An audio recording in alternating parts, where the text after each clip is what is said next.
Hello बच्चों, good morning.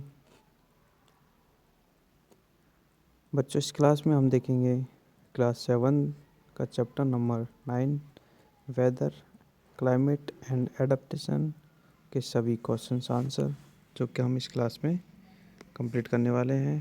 तो बने रहिए इस वीडियो में अंत तक। ये वीडियो आपके लिए बहुत ज़्यादा इम्पोर्टेंट होने वाली है क्योंकि आपके सारे क्वेश्चन आंसर एक्सप्लेन किए गए हैं। Okay, let start. Your first question, which of these is not a element of weather? तो इसका आंसर आपका सन, बिकॉज बाकी के सब जैसे टेम्परेचर, ह्यूमिडिटी और रेनफॉल ये सभी हमारे वेदर के एलिमेंट है। Your second question, in which part of India can the climate to be said hot और वेट? तो हॉट और वेट जो क्लाइमेट होता है वो केरला स्टेट का होता है। सो आंसर सी।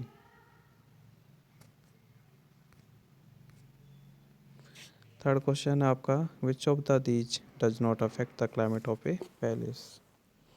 तो इसका राइट आंसर आपका ए, longitude is does not affect the climate, otherwise all options are affected.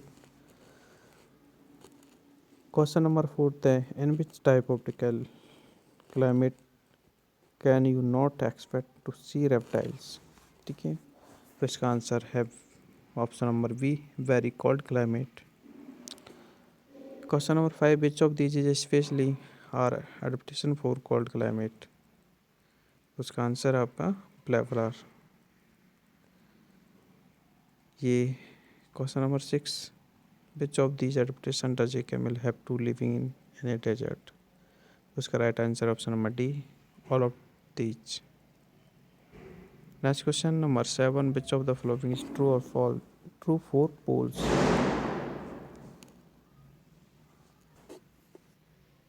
तो इसका राइट आंसर है 6 month day and 6 month night. Poles में 6 मंथ डे और 6 मंथ नाइट होती है।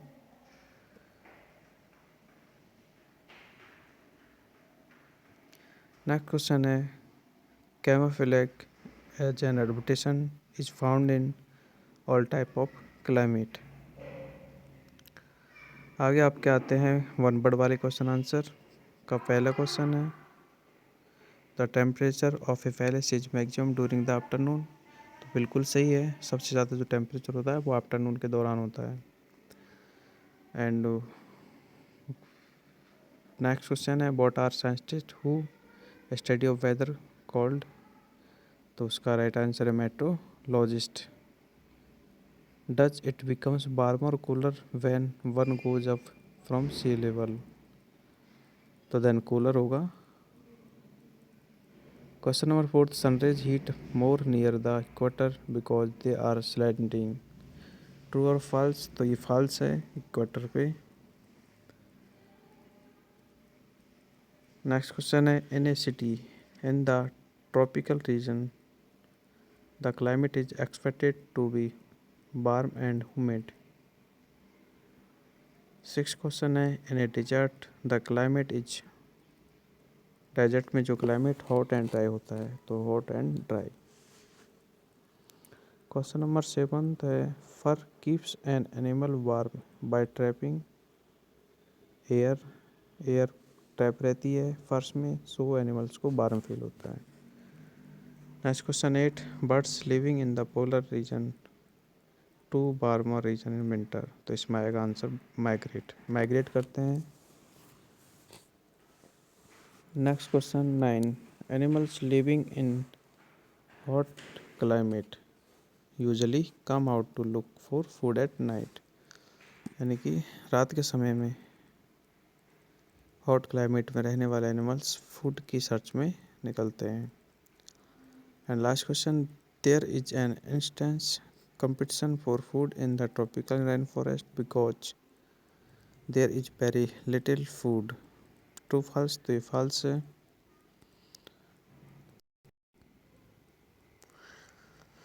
शॉर्ट टाइप क्वेश्चन का पहला क्वेश्चन है, नेम 4 एलिमेंट फॉर वेदर।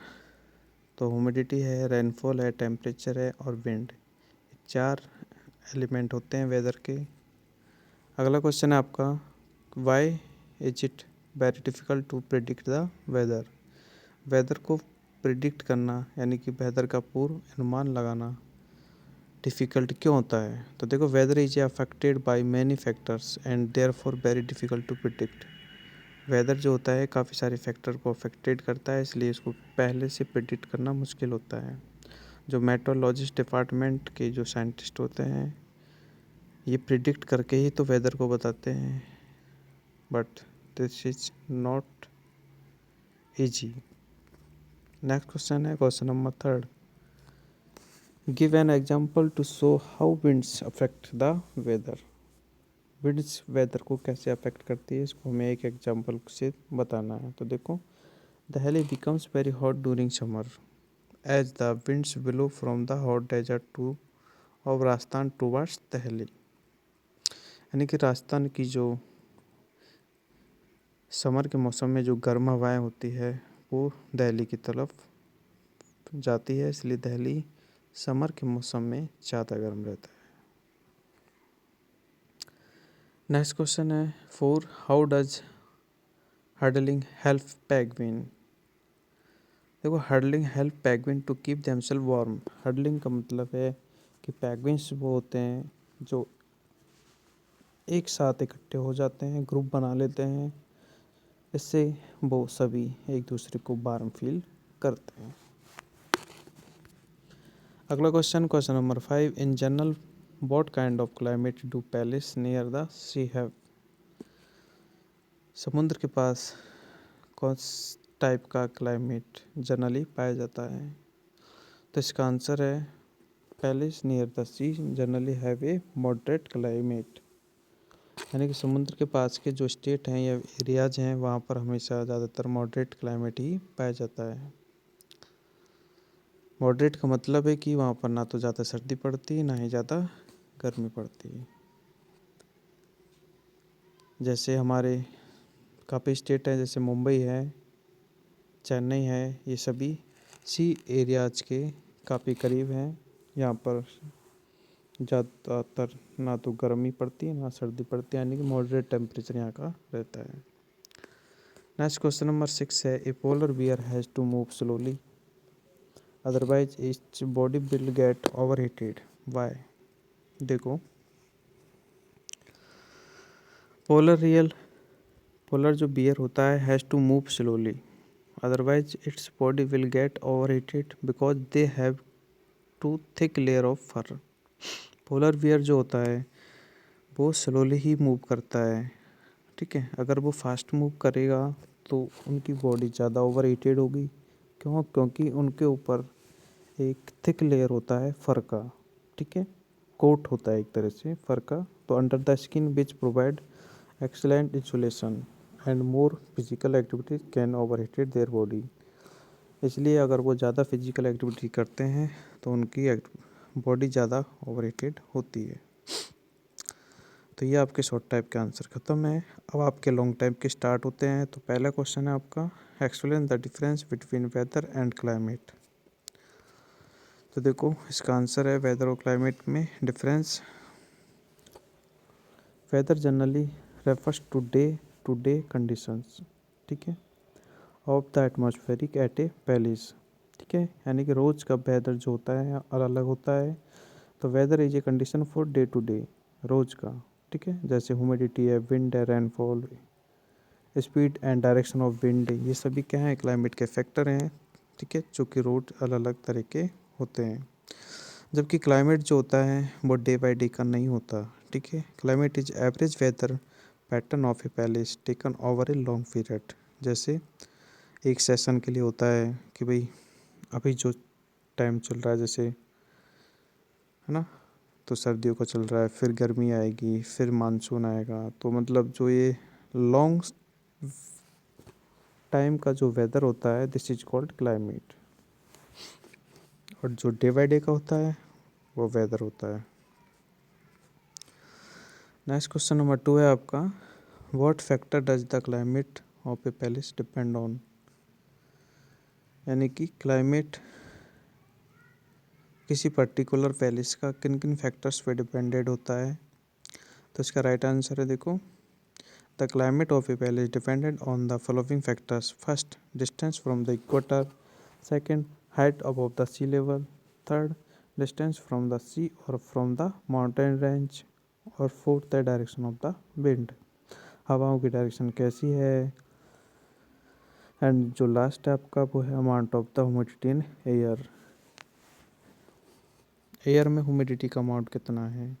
तो ये सभी जो फैक्टर्स हैं ये हमारे क्लाइमेट के लिए बहुत ज़्यादा ज़रूरी होते हैं। अगला क्वेश्चन है question number 3, why is it cooler in region further away from the equator.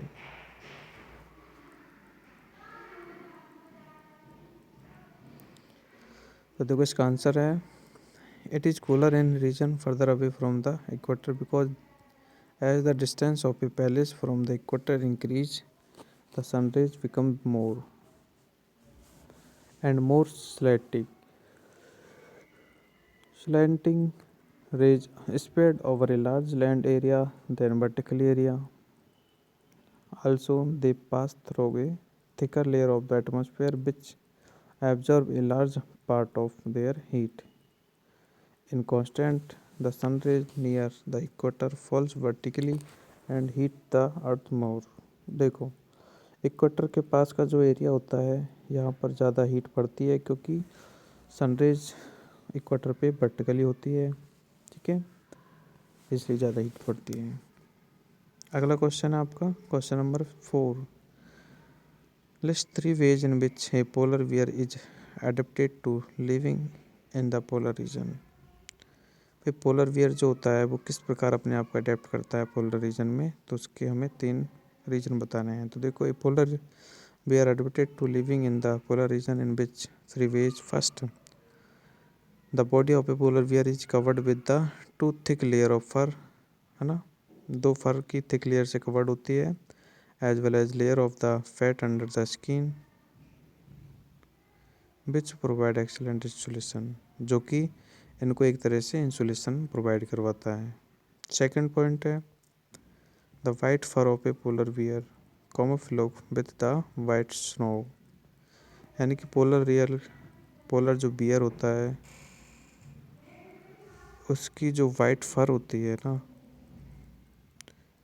वो वाइट स्नो में एक तरह से छुप जाती है। वाइट ही तो पोलर बियर होता है, वाइट ही स्नो होती है, ठीक है, तो इतनी दिखाई नहीं देती जिससे कि वो अपने आप को प्रोटेक्ट करता है। थर्ड पॉइंट है, a polar beer can close it's nostril and remains under water for a long duration. Polar bear जो होता है अपने नॉस्ट्रिल को बंद करके रख सकता है पानी में तैरते समय, ठीक है। तो ये सभी फैक्टर्स हैं जो कि एक पोलर बियर को पोलर रीजन में रहने के लिए अडेप्ट करते हैं। अगला क्वेश्चन है आपका, list 3 adaptation in animals to prevent heat loss from the body, giving one example for each of each. तो इसका आंसर देखो, for the following adaptation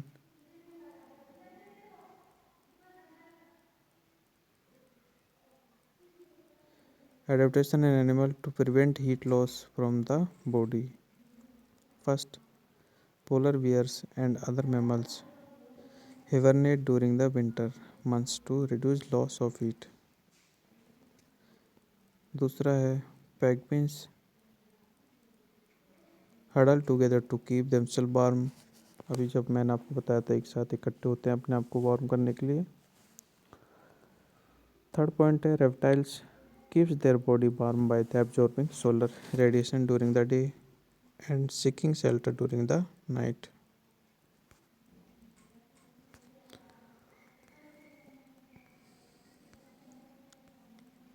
question number 6 है, list 3 adaptation in animals which keep us their body cool, giving one example each of cage.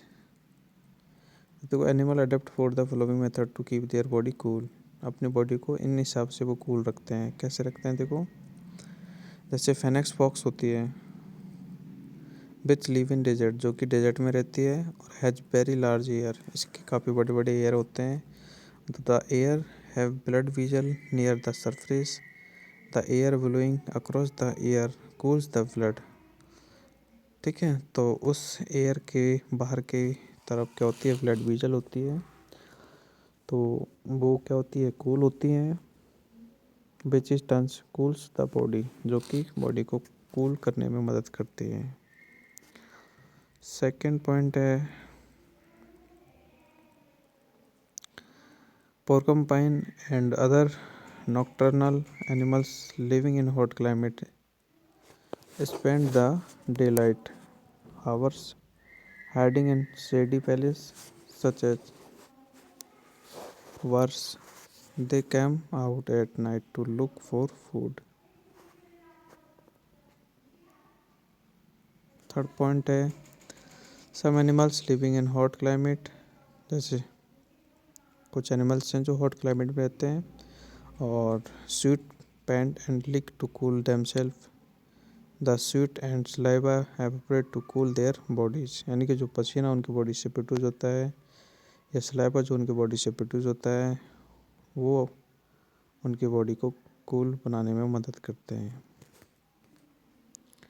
Next question 7, name one animal that live on trees, जो कि पेड़ों पर रहता है rain forest में, and rarely comes down, how does it get its food. तो देखो उसका नाम है लॉइन टेल्ड मकाऊ है। ठीक है, जो कि लॉइन की जैसी टेल होती है इसकी, also known as the beard ape, इसको बियर्ड ऐप भी बोल सकते हैं। और ये पेड़ों पर रहता है रेन फॉरेस्ट में, और ये बहुत ही कम नीचे की तरफ आता है। इट मेनली ईट, अब देखो ये ज़्यादातर फ्रूट्स खाता है, एंड अदर प्लांट्स पार्ट्स भी खाता है। It also catch insects from under the bark of tree. ठीक है, यानी कि जो पेड़ों की छाल होती है उनसे कुछ कीड़े मकोड़े भी ये खा सकता है। It get all the food it needs on trees, यानी कि ये सारे वही अपने फूड ट्री से ही प्राप्त कर लेता है। अगला एंड लास्ट क्वेश्चन है ये आपका। नेक्स्ट, हाँ, list 3 ways in which the elephant is well adapted to the living in a tropically rain forest. तो देखो एलिफेंट के एडेप्टेशन से रिलेटेड 3 प्रॉपर्टी यहाँ पे उनकी है। तो देखो क्या क्या है। पहली है कि जो एलिफेंट्स होते हैं उनके पास स्ट्रॉन्ग सेंस होता है, यानी किसी चीज़ को वो सेंस कर सकते हैं अच्छे से। Because it is use long trunk as notch, यानी कि वह लंबी जो ट्रंक होती है सूंड को एज ए नोच यूज करते हैं, इसलिए उनकी जो सेंस सिस्टम होता है किसी चीज़ को सेंस करने का, स्मेल को सेंस करने का, वो ज़्यादा अच्छा होता है। सेकंड पॉइंट है it uses its trunk to pull down fruits and leaves to eat. ये अपने ट्रंक का यूज फ्रूट्स को तोड़ने में और पत्तियों को खाने में करते हैं। अगला है C, it uses its long ears to hear, मतलब अपने जो लंबे लंबे कान होते हैं इनको वो सुनने के लिए भी यूज करते हैं, और इवन सॉफ्ट साउंड एंड, मतलब बहुत ही कम साउंड को भी ये इजीली सुन लेते हैं लंबे लंबे कानों से। And to cool itself in the hot and humid climate, और हॉट यानी गर्म क्लाइमेट जो होता है उसमें भी ये अपने आप को कूल रखते हैं। ठीक है, यानी जो लंबे कान होते हैं वो इनको आराम से हवा करने के लिए भी यूज कर सकते हैं। तो ये जो 3 वेज हैं इनके कारण एलिफेंट अपने आप को ट्रॉपिकल रीजन में अडेप्ट कर सकता है। तो ये आपका चैप्टर नंबर 9 के सभी क्वेश्चन आंसर कंप्लीट होते हैं। फिर मिलते हैं अपनी किसी नई क्लास में नेक्स्ट वीडियो के साथ। तब तक के लिए bye. Thank you for joining the class.